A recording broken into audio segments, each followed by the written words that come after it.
Captain stood at the viewing window of humanity's first faster-than-light ship. The stars looked different here, thousands of light years from Earth. His crew of 60 humans had traveled for 3 weeks to reach this place. The message from the aliens had been clear: come to the assembly station, or we will come to you. The station appeared on their screens. It was massive, larger than Earth's moon. Thousands of ships surrounded it, each one belonging to a different alien race. Felt his stomach tighten. Humanity was about to meet the galaxy, and he had no idea what would happen next. Dr. Park stood beside him. She was the mission's chief scientist, responsible for studying alien biology. Her hands shook slightly as she held her data pad. "Captain, I'm reading 47 different biological signatures on that station, 47 different species." "Are they hostile?" asked. "I don't know yet," replied, "but their weapons are active, all of them." The communication system crackled to life. A voice spoke in perfect English, though it sounded like gravel scraping against metal. "Human vessel, you are cleared to dock at Bay 17. Your delegation will meet the Assembly Council in 1 hour. Do not be late." Looked at his crew. They were scared, but they were ready. "Let's go meet our neighbors." The docking bay was enormous. Az and his team of 5 walked out of their ship. They saw aliens for the first time. There were tall ones with 4 arms, short ones with scales covering their bodies. Some walked on 2 legs, others on 6. Some had eyes like humans, others had no eyes at all. Each one stared at the humans with expressions couldn't read. 2 guards approached them. They were reptilian, standing 8 feet tall with muscles that bulged under their armor. "Follow us," one of them hissed. "The council is waiting." The council chamber was circular, with seats arranged in rising tiers. Hundreds of aliens sat there, representing their species. At the center stood a platform where and his team were directed to stand. Bright lights shone down on them, making feel like a specimen under examination. A massive alien floated forward. It had tentacles instead of legs and eyes that glowed blue. When it spoke, the words came through a translator device. "Humans of Earth, I am Council Leader. Welcome to the Galactic Assembly." "Thank you," said, trying to keep his voice steady. "We come in peace, hoping to establish friendly relations with all species represented here." A sound rippled through the chamber. It took a moment to realize the aliens were laughing. His tentacles writhed. "Humans, you misunderstand your situation. You are not here as equals. You are here to receive judgment." Stepped forward. "Judgment for what crime?" "For existing," another alien said. This one was the reptilian creature would later learn was named Supreme Commander of the Collective.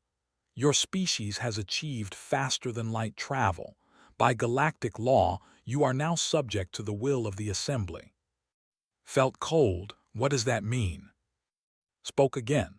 "For the past 50,000 years, the Assembly has maintained order in this galaxy. When a primitive species achieves FTL capability, they are integrated into our structure. Your world has been classified as a Class 3 labor world. Your people will serve the needs of the Assembly. Your resources will be harvested. Your population will be distributed among the member species as workers." "You mean slaves," said quietly. "We prefer the term resource integration," said, showing his teeth. "Every species in this chamber has gone through this process. It is the natural order. The strong lead, the weak serve." Was furiously working on her data pad. She looked up at her eyes wide. She showed him the screen. The data showed genetic scans of all the alien species. There were patterns there, strange patterns that had noticed immediately. The aliens were strong, yes, but their genetics showed almost no variation. Each species had barely changed in thousands of years. Captain whispered, "They're stagnant, genetically frozen, they don't evolve anymore." Nodded slightly and turned back to the council. "And if we refuse?" Laughed, a sound like rocks grinding together. "Then we will take your world by force. We are sending a fleet of 200 warships to your system. They will arrive in 30 of your days. You can surrender peacefully, or you can resist and be destroyed. The choice is yours, but the outcome is the same. Tentacles gestured dismissively. You may return to your world and inform your leaders. Prepare your people for integration. The assembly is merciful to those who cooperate. Looked at each council member in turn. He saw arrogance in their postures, certainty in their expressions. They had done this hundreds of times before. They expected humanity to bow, to beg, to surrender. I understand, said slowly. We will return to Earth with your message. Wise decision, said. Perhaps your species will survive after all if you serve well. As the guards escorted them back to their ship, walked close to, Captain, what are we going to do? Exactly what they told us, replied. We're going to deliver their message. And then stopped and looked back at the massive station, at the thousands of ships, at the empire that thought it could chain Earth. Then we're going to teach them something they've forgotten. We're going to show them what happens when you threaten a species that has fought for every inch of survival since we crawled out of the ocean. Back on the ship, sat in the captain's chair and opened a secure channel to Earth. The transmission would take hours to reach home, but the message needed to be sent immediately. This is Captain to Earth Command. First contact has been made with the Galactic Assembly. They have demanded our surrender and slavery within 30 days. They are sending 200 warships to enforce their demand. He paused, thinking about his home, about the billions of people who had no idea what was coming. Recommendation, prepare for war, all of it. They think we're weak. They think we'll surrender. They've never met a species that refuses to kneel. Show them what humans do when someone tries to put us in chains. Ended the transmission and looked at his crew. They were afraid, but beneath that fear he saw something else. Anger, determination, the same fire that had driven humanity from caves to the stars. The aliens wanted to harvest Earth. They were about to learn that Earth had teeth. And humanity had never been good at being prey. Admiral stood at the head of the table in the Global Defense Council chamber. Around him sat representatives from every nation on Earth. Some were military leaders, others were scientists, and a few were politicians who still believed negotiation was possible. Knew better. They're 2 days out, he said, pointing to the holographic display showing the alien fleet. 200 massive warships, each one larger than any vessel humanity had ever built. They expect us to surrender. They expect us to beg. A politician from the European Union stood up. Admiral, perhaps we should consider their terms. We've only had FTL technology for 5 years. They've had it for. We cannot win this fight. His jaw tightened. You're right about one thing, we cannot win a traditional fight, so we won't fight one. He pressed a button and the display changed. Now it showed Earth's defensive network. Thousands of satellites, hundreds of ground-based installations, and 50 ships that humanity had built in secret over the past 3 years. For the past decade, we've been preparing for exactly this scenario, explained. Every science fiction writer, every military strategist, every paranoid person who said aliens might be hostile, they were right, and we listened. Dr. Lee stood up. She was young, only 32, but she had revolutionized neural interface technology. Admiral, if I may. Nodded. Activated her presentation. While the aliens have superior firepower and shields, they have one critical weakness. They think in straight lines. Their military tactics haven't changed in recorded history because they don't need to change. They're always stronger than whoever they fight. She pulled up combat footage from the Assembly's previous conquests. Watch. Every battle follows the same pattern. Overwhelming force, direct assault, rapid surrender. They've never faced an enemy that adapts. Engineer Nam stepped forward next. He looked tired, like he hadn't slept in days. He probably hadn't. We've developed something new. Project Wildfire. AI-assisted combat drones that learn in real time. Every time the aliens use a tactic, our drones analyze it, counter it, and prepare for variations. The aliens will be fighting an enemy that evolves every minute. That sounds like science fiction, the politician said. So did faster-than-light travel, replied, until we built it. Pulled up another display. Here's the plan. We let them think they're winning. We let them deploy their standard tactics. Then we hit them with everything that makes humans dangerous: unpredictability, creativity, desperation.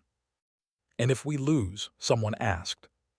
Then we make sure they remember Earth, said coldly. We make sure every species in that assembly knows that humanity doesn't go quietly. We make them pay for every inch of our world with blood. 2 days later, the alien fleet arrived at the edge of Earth's solar system. Supreme Commander stood on the bridge of his flagship, the Devastator. Around him, his officers monitored the primitive human defenses. They have ships, one officer reported. 50 vessels positioning themselves between us and there. Laughed, 50 against 200. These humans are even more foolish than I expected. Open a channel. The human admiral appeared on screen, looked calm, almost relaxed. Supreme Commander, I presume. Admiral replied, I offer you one final chance. Surrender now and your casualties will be minimal. Resist, and we will obliterate your species. I appreciate the offer, said, but I have a counter-proposal. Leave now and we won't destroy your entire fleet. The alien bridge erupted in laughter. Officers couldn't believe the audacity. Very well, said, you have chosen extinction. All ships advance. Destroy the human fleet, then proceed to planetary bombardment positions. The alien armada moved forward in perfect formation. Their shields activated, shimmering fields of energy that could deflect any known weapon. Their plasma cannons charged, capable of melting through starship hulls in seconds. The human ships opened fire first. Missiles streaked toward the alien fleet, watched them impact his shields and dissipate harmlessly. Primitive kinetic weapons, he scoffed. They might as well throw rocks at us. Then something strange happened. The missiles weren't destroying themselves on impact. They were studying the shields, analyzing them. Within seconds, data streamed back to the human ships and their AI networks. Drones, thousands of them, suddenly appeared from behind Earth's moon. They were small, barely larger than cars, but there were so many of them, and they were already adapting. The drones fired weapons tuned to specific frequencies. The alien shields, designed to stop broad-spectrum attacks, flickered. Some collapsed entirely. The aliens scrambled to adjust their shield frequencies, but by then the drones had already adapted again. Impossible, shouted. Their technology is inferior. How are they penetrating our defenses? His tactical officer looked terrified. Sir, their weapons are changing. Every attack is different. They're learning from our responses. In the human command center, Lee sat connected to the neural interface. Through her mind, she coordinated thousands of drone units as if they were extensions of her own body. She saw the battlefield from 1,000 angles simultaneously, processing information faster than any alien could imagine. Adjust Drone Cluster 7, she said calmly. The big ship on the left is compensating with rotating shield harmonics. On it, replied, his fingers flying across holographic controls, sending new attack patterns now. The battle raged for 6 hours. The aliens had never experienced anything like it. Every time they adapted to one tactic, the humans switched to another. Kinetic weapons, electromagnetic pulses, cyber attacks that infected their computer systems, even biological agents that didn't harm the aliens but corroded their ship hulls. Watched from the command deck as the alien formation fell apart. They were stronger, yes, but they were predictable. They fought like they'd fought for 10,000 years. Humanity fought like it had nothing to lose. Sir, we've lost 20 ships, an officer reported. 40% of our fleet. And them asked. 123 confirmed kills. 60% of their fleet is destroyed. Allowed himself a small smile. Continue the assault. Couldn't believe what he was seeing. His mighty fleet, the pride of the Empire, was being torn apart by primitives. Ships exploded around him. Officers screamed reports of system failures, hull breaches, and cascading malfunctions. "Retreat," he finally shouted. "All ships retreat to the outer system." The surviving alien vessels turned and fled. The human drones pursued them for a while, then broke off and returned to defensive positions. On Earth, people watched the sky and cheered. They had won. Barely, but they had won. In the command center, sat down for the first time in days. "Get me a channel to the Galactic Assembly." When's face appeared on screen, the council leader looked shocked. "This is impossible. You were supposed to surrender. You were supposed to be integrated." "We're human," said simply. "We don't surrender, and here's what's going to happen next. You're going to send a bigger fleet, aren't you? You're going to try to crush us with overwhelming force. Go ahead, send them all. Because every ship you send will learn from, every tactic you use will counter, every weapon you deploy will adapt to. We're really good at adaptation. It's kind of our thing." "You cannot win," said, but there was uncertainty in its voice now. "The combined might of the assembly is beyond your comprehension." "Maybe," agreed. "But I'll tell you what we comprehend perfectly. Survival. We've been doing it for millions of years on a planet that tried to kill us in every way possible. Ice ages, plagues, predators, starvation, and our own stupidity. We're still here, and we'll still be here long after your assembly is dust." Cut the transmission and looked at his team. Was exhausted, barely conscious in her neural interface chair. Had collapsed at his station. The command crew looked like they'd been through hell. "Get some rest," ordered. "We've got maybe a week before they come back, and next time they'll bring friends." As the team filed out, looked at the damage reports. Earth had survived, but barely. They'd lost half their military fleet in a single battle. Thousands of personnel were dead. Infrastructure across the planet was strained to breaking. But they had won. Humanity had fought the galaxy and survived the first round. The question was whether they could survive what came next. 6 months had passed since the first battle. The aliens had come back just as predicted. Not once, but 7 times. Each time with more ships, different species, new tactics, and each time humanity had adapted. Captain Shin guided her stealth ship through the asteroid belt near Mars. Her crew of 12 operated in complete silence, their vessel running on minimal power to avoid detection. They were hunting. "Contact," her sensor officer whispered. "Alien supply convoy, 3 cargo ships with 4 escorts." Studied the display. The aliens were getting smarter. They'd learned not to send all their forces at once. Now they tried to starve Earth out, cutting off supply lines and establishing forward bases. But they still hadn't learned the most important lesson about humans. Humans were persistent hunters. "Load the viral torpedoes," ordered. "Minu, what's their formation?" Tactical officer Minu Bay pulled up the enemy patterns.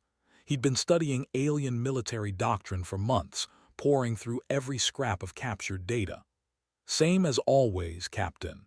Diamond formation, escorts at cardinal points, cargo ships in center. They haven't changed this pattern in 3,000 years. "Why would they?" mused. "It probably worked perfectly against everyone else they fought." "Everyone else didn't have Minu Bay," one of the crew joked quietly. Minu allowed himself a small smile. He'd become something of a legend in the fleet.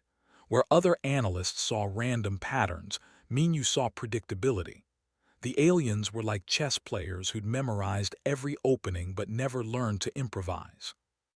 "Executing attack pattern Wildfire 7, announced. Her ship released a dozen small drones. They drifted through space like debris, cold and silent.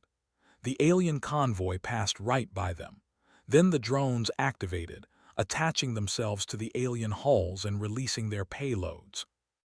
Dr. Jenna O had developed the viral torpedoes in a secret laboratory beneath Seoul. They weren't explosives. They were worse. Each torpedo contained millions of microscopic machines that infected alien computer systems, turning them against each other. On the alien command ship, alarms suddenly blared. The escort vessel's weapons systems activated without authorization, targeting their own cargo ships. Confusion erupted as alien officers scrambled to regain control. By the time they realized what was happening, ship had already disabled 2 escorts with electromagnetic pulse weapons and destroyed a cargo vessel with conventional missiles. The remaining ships fled in disorder. Cargo recovered, reported to Fleet Command. 3 ships' worth of supplies, also collected intact computer cores for analysis. Good work, Ghost 7, came the reply. Ghost ships, they called fleet. 40 vessels that struck from nowhere and vanished like phantoms. The aliens had started calling them something else. In their transmissions, they used a word that translated roughly to the things that hunt in darkness. Humanity had discovered something the aliens never expected.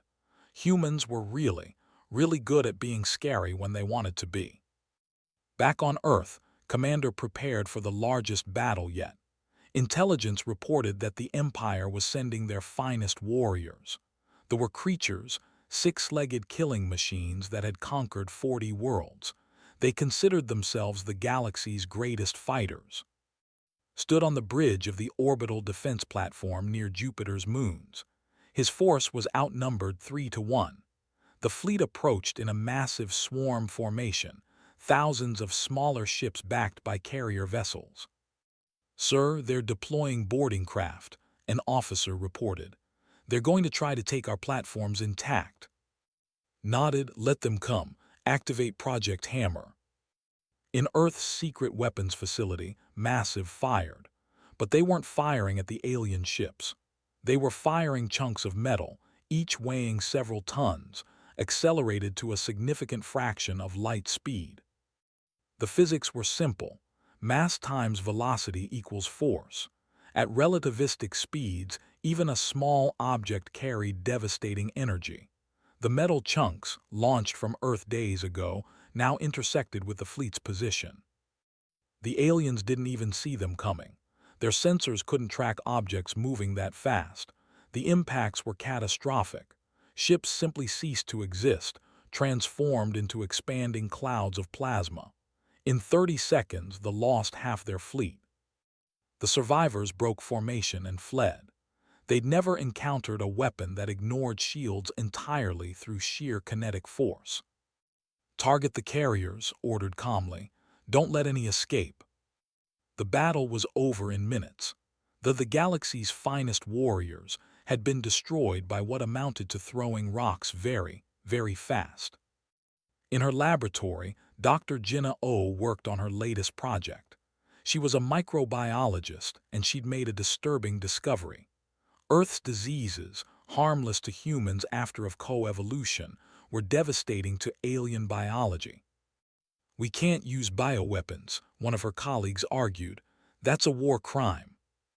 "Against humans," Jenna replied coldly. "These aren't humans. They came here to enslave us, to harvest our world like we're crops. I won't apologize for using every weapon we have." She'd already deployed 12 different viral agents into alien-occupied zones. Nothing fatal, but enough to cause severe illness. The aliens called it the Earth sickness. Their doctors couldn't cure it because their medicine, like their military tactics, hadn't evolved in thousands of years. The psychological effect was even more powerful than the physical symptoms. The galaxy's conquerors were terrified of Earth's very air. Meanwhile, Lee's neural interface teams had grown to over 1,000 operators. They controlled millions of drones now, spread throughout the solar system. Each operator connected to hundreds of units, creating a hive mind that could respond to threats faster than any alien computer. The aliens had tried to jam human communications.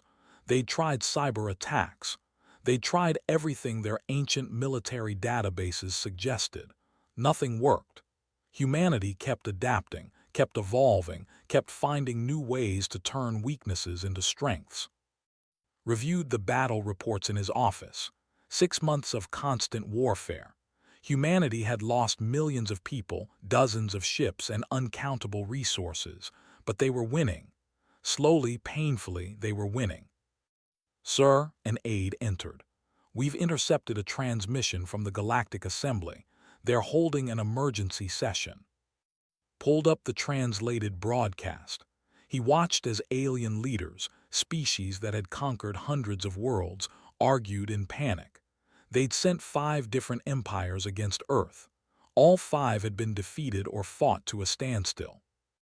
The words that kept appearing in the translation were telling: adaptive, unpredictable, learning, and most frequently, dangerous. "They're afraid," the aide said, sounding amazed. "Good," replied. "Fear is smart. Fear keeps you alive. These species forgot how to be afraid because they'd been on top for so long. We're reminding them." He stood and looked at the wall of photographs. Every face was a human who died in the war. Soldiers, scientists, civilians caught in orbital bombardments. Thousands upon thousands of them. "We didn't start this war," said quietly, "but we're going to finish it. Not by surrendering, not by being integrated. We're going to finish it by teaching the galaxy a lesson they should have learned long ago." "What lesson, sir?" Turned to face the aide. His eyes were hard, carrying the weight of 6 months of brutal warfare. Never back a species into a corner if you're not prepared to face everything they're capable of. Humans have been fighting for survival since we were small enough to fit in your hand. We've survived ice ages, megapredators, plagues, famines, and our own worst impulses. We're survivors. We're adapters. We're the species that looked at fire and decided to control it. That looked at the ocean and decided to cross it. That looked at the sky and decided to fly through it. He gestured at the battle display showing human forces spread throughout the solar system. These aliens thought we'd be easy prey. They were wrong. And now they're going to learn what happens when you try to chain the species that broke every chain nature ever put on it. Outside, another alien fleet approached, and humanity, but unbroken, prepared to teach them the same lesson all the others had learned. Earth did not kneel. 1 year after first contact, Fleet Admiral Ara stood on the bridge of the UES Defiant, humanity's first true warship built specifically for offensive operations. Behind her, a fleet of 300 human vessels prepared to do something no one had ever done before. They were going to invade alien space. "All ships report ready, Admiral," her communications officer announced. Ara looked at the tactical display. The Lay 3 jumps away. The species that had first threatened Earth, that had laughed at humanity's defiance, was about to learn a hard lesson. "Begin the jump sequence," Ara ordered. "Let's show them how humans wage war." The fleet vanished in bursts of twisted spacetime. 3 hours later, they emerged in space. Alarms immediately shrieked across the alien.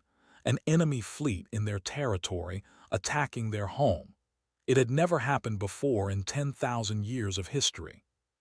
"Deploy all forces," Ara commanded. "Remember, we're not here to occupy, we're here to break them." The battle was brutal. They threw everything they had at the human fleet. Orbital defense platforms, their home fleet, even civilian vessels hastily armed with weapons. But humanity had spent a year learning alien tactics, studying their weaknesses, and building weapons specifically designed to counter their advantages. Science officer had cracked the secret of alien FTL technology and improved it. Human ships could now jump faster, more accurately, and with less time than any alien vessel. This meant human ships could appear, strike, and vanish before the aliens could coordinate a response. "Focus fire on their command carriers," Ara ordered. "Minu's analysis shows they can't coordinate without centralized command." Tactical Officer Minu Bay, now serving on the flagship, had compiled extensive data on military psychology. They were hierarchical to a fault. Kill the commanders, and the subordinates became confused, waiting for orders that would never come. Human missiles, guided by AI learning systems, wove through defensive fire. Electromagnetic pulse weapons disabled entire formations, and when they tried to close to boarding range, human ships simply jumped away and reappeared behind them. The battle lasted 72 hours. When it ended, the orbital defenses were in ruins. Ara's fleet had destroyed their military capacity while deliberately avoiding civilian casualties.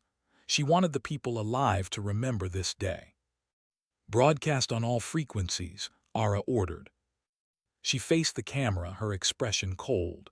"People of the Empire, this is Fleet Admiral Ara of Earth.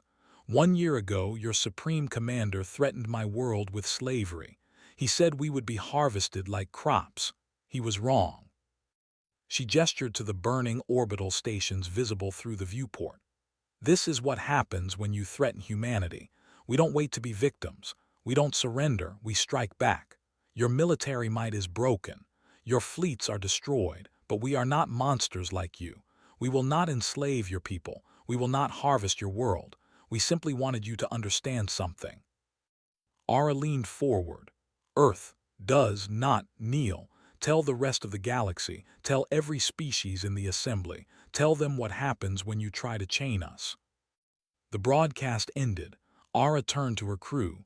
"Set course for the next target. We have 12 more to visit." While Ara's fleet struck at military targets, Ambassador Ryu was broadcasting a different message. She appeared on communication networks across 300 enslaved worlds, her words translated into dozens of alien languages. "People of the galaxy who live in chains," she began. "My name is Ryu. I represent the human species of Earth. 1 year ago, the Galactic Assembly tried to enslave my people. They failed. Now we offer you hope." She held up a data chip. "This contains the technical specifications for weapons that can defeat assembly forces, communications protocols to coordinate uprisings, medical treatments for conditions your masters refuse to cure, everything you need to fight back." The camera zoomed in on her face. "You don't have to live as slaves. Rise up, fight back, and we'll be there to help. Humanity is coming, and we're bringing freedom with us." The effect was immediate. Across the galaxy, slave populations began to rebel.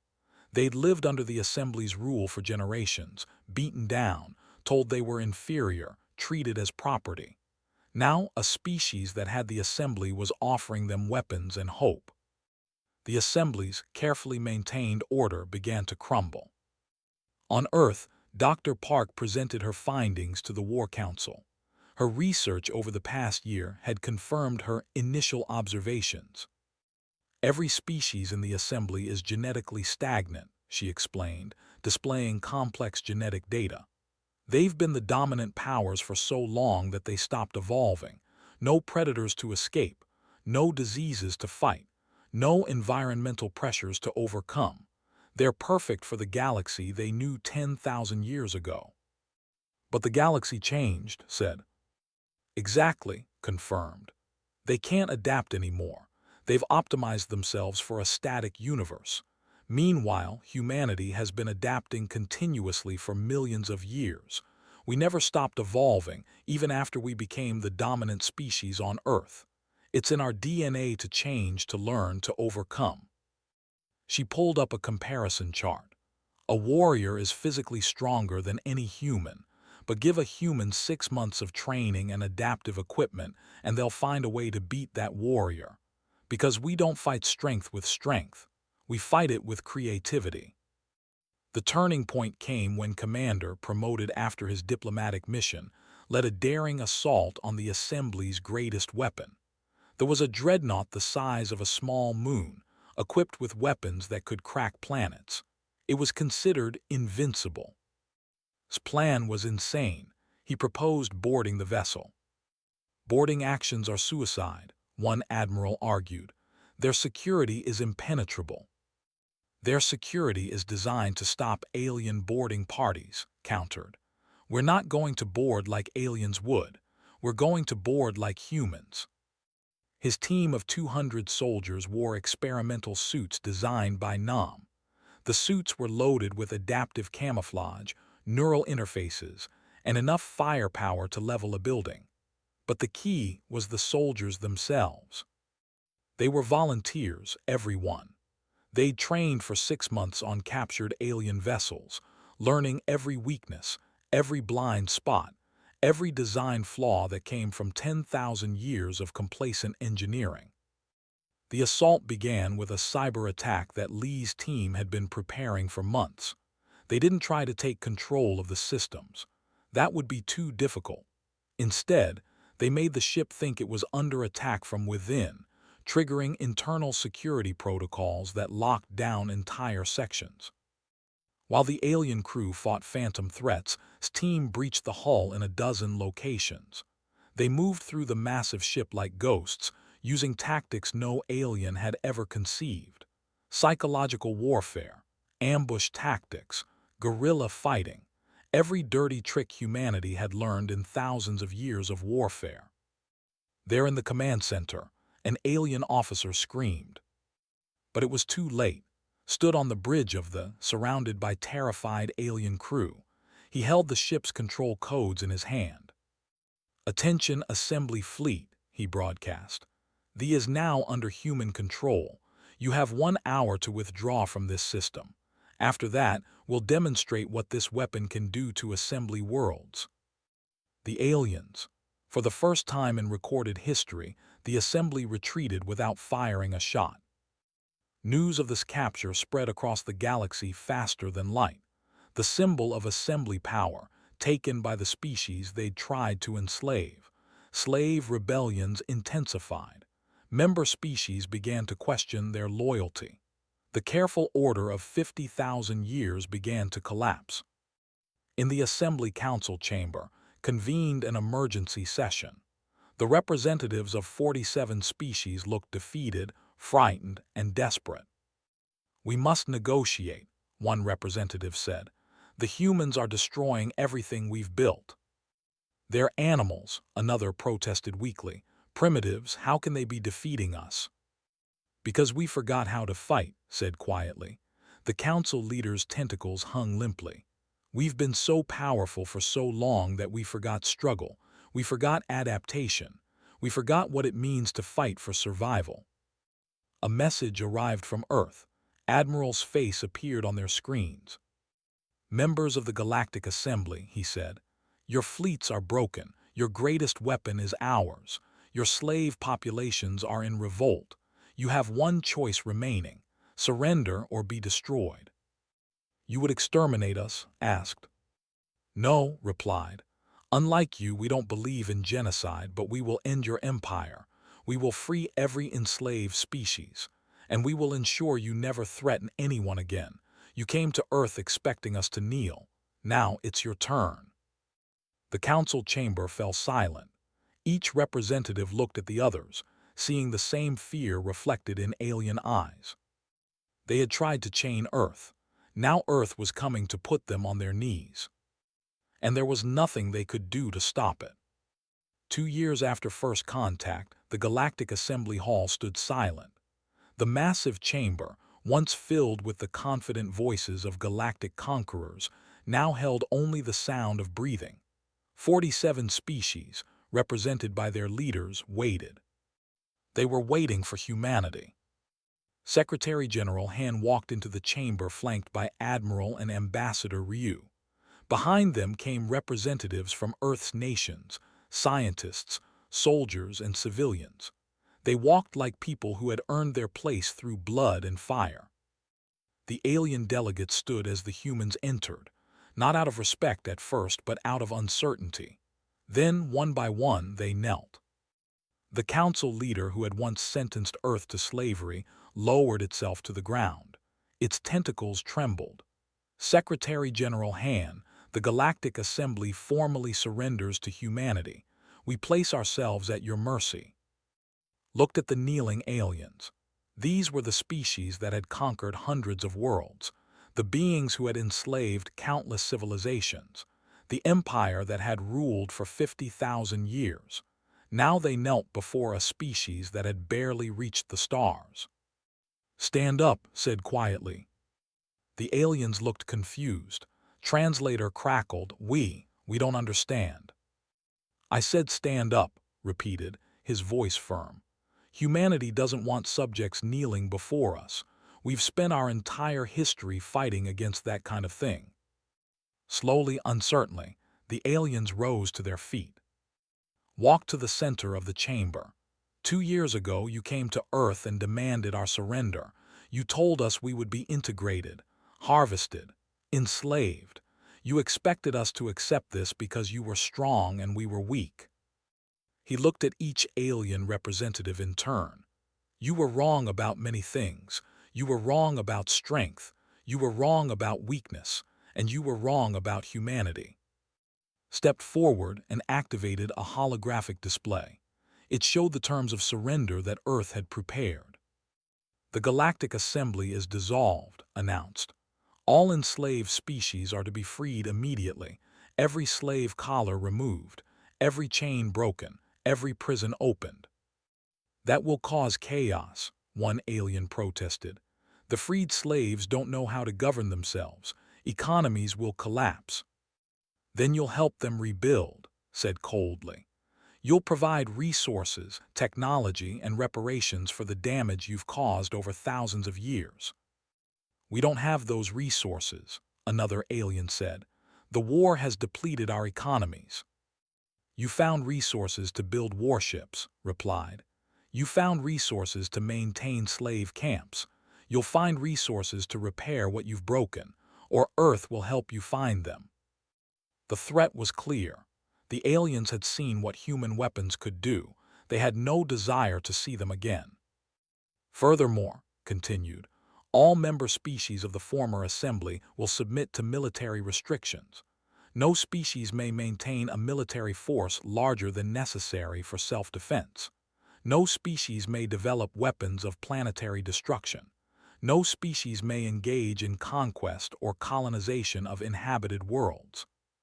"Who will enforce these restrictions?" asked. "We will," replied.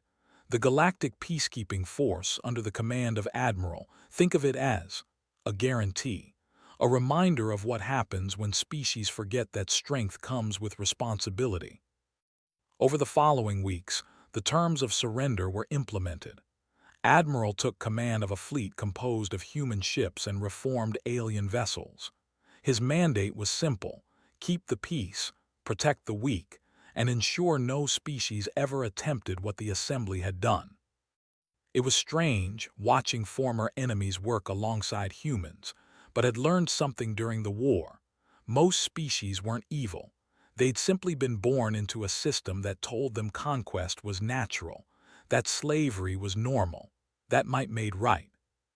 Admiral, his second-in-command, approached. It was the Supreme Commander who had first threatened Earth. After the Fel had surrendered personally to Aura, now he served in the peacekeeping force. "What is it, Commander?" asked.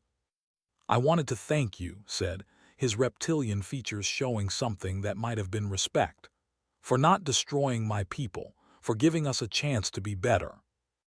Nodded. "We're all capable of being better, humans included. We've done terrible things in our history too. The difference is that we learned from our mistakes. Now you have the same opportunity." Meanwhile, Dr. Lee was establishing something unprecedented in galactic history. The Evolutionary Council was a massive educational initiative, teaching alien species the principles that made humanity adaptable. "Your genetics are stagnant," she explained to a class of alien scientists. "But your minds don't have to be. Evolution isn't just biological. It's cultural, technological, and intellectual. You can choose to grow." One alien raised a limb. "But humans evolved through struggle, through competition and conflict. How can we evolve in peacetime?" Smiled. "The same way we do, through curiosity, through creativity, through constantly questioning what we think we know. Evolution isn't about killing the weak. It's about adapting to change. and change is the only constant in the universe. The freed slaves presented their own challenges. 300 worlds, home to billions of beings who'd never known freedom, suddenly had to learn how to govern themselves. Many struggled, some failed, but humanity was there to help. Ambassador Ryu traveled from world to world, helping establish democratic systems, teaching the principles of self-determination, and ensuring that freed slaves didn't become oppressors themselves. Freedom is harder than slavery, she told a gathering of former slaves on a liberated world. Slavery is simple. Someone tells you what to do and you do it. Freedom means making your own choices, making mistakes, learning from them. It's terrifying, but it's also what makes life worth living. Back on Earth, Dr. Park worked with alien scientists to share humanity's greatest gift, adaptability. Her genetic research became the foundation for new medical treatments that helped alien species overcome their stagnation. "We're not trying to change who you are," she explained. "We're trying to help you remember what you used to be, before you became conquerors, before you stopped evolving. Every species in this galaxy was once like us, fighting to survive, learning to adapt. You just forgot how." Engineer Nam opened the technical specifications for human technology to alien researchers. "Take it," he said. "Learn from it, improve it, make it your own. We're not going to hoard knowledge like the assembly did. Progress comes from sharing, not secrets." 5 years after first contact, stood on a hilltop overlooking the city of Seoul. Beside him, Park watched the sunset. Above them, ships from 100 different species launched into space, each one flying under the banner of the new Galactic Charter. "Do you think it'll last?" asked. "The peace, I mean." Considered the question. "I don't know. Humans fight among ourselves all the time. I'm sure aliens will too, but it'll be different now. The galaxy has learned that conquest doesn't work anymore, that slavery is wrong, that every species deserves freedom." "Because we taught them," said. "No," corrected gently. "Because we reminded them. Deep down, every intelligent species knows these truths. The assembly just made them forget. We helped them remember." A transport ship passed overhead, carrying former slaves back to worlds they'd been taken from decades ago. Thought about everything that had happened. The battles, the losses, the victories. The moment when humanity could have become conquerors themselves but chose a different path. "You know what I think is funny," he said. "The aliens tried to chain us because they thought we were weak. They thought being adaptable meant being inferior. They didn't understand that adaptability is the greatest strength." "Would be proud," smiled. "Maybe," agreed. "But I think he'd also be terrified. We proved that humans can adapt to anything. War, peace, even being the guardians of an entire galaxy. That's a lot of responsibility for a species that was hunting with stone tools just a few thousand years ago." Leaned against him. "We'll adapt to that too. It's what we do." In space, the peacekeeping force patrolled trade routes and protected developing civilizations. Former assembly species worked alongside their former slaves, slowly learning to see each other as equals. It wasn't perfect. There were conflicts, disagreements, and setbacks, but it was better than what came before. The galaxy had learned a lesson it would never forget. 50,000 years of conquest and slavery had been broken by a single species in just 2 years. Not because humans were stronger, not because they had better weapons, but because they refused to accept that might makes right. Earth had been threatened with chains. Instead, humanity had broken every chain in the galaxy. And now, as ships flew freely between stars, carrying trade and ideas and dreams, the beings of 1,000 worlds told stories of the species that changed everything. The species that was small, fragile, and seemingly weak. The species that nonetheless stood up to an empire and said one simple word. "No." Secretary General Hand sat in his office on Earth, looking at reports from across the galaxy. Peaceful trade agreements, cultural exchanges, scientific collaborations, the things that happen when species work together instead of conquering each other. A message arrived from Admiral. Sir, the former Assembly Worlds have drafted a formal treaty. They're calling it the Treaty of Earth. It establishes equal rights for all species, bans slavery in all forms, and creates a democratic council to handle disputes. They're asking if Earth will ratify it. Smiled, tell them yes, and tell them that Earth is honored to be among equals. He stood and looked out the window at the night sky. Somewhere up there in the vast darkness between stars, countless beings lived in freedom now. Children who would never know the yoke of slavery. Species that could choose their own destinies. 2 years ago, the galaxy had come to Earth expecting to find slaves. Instead, they found something they'd forgotten existed. They found a species that valued freedom more than power, that chose cooperation over conquest, that understood the simple truth that had eluded an empire that ruled for 50. Real strength isn't about controlling others. It's about freeing them. And Earth, the small blue world that refused to kneel, had shown the galaxy what that kind of strength could accomplish. The stars belonged to everyone now.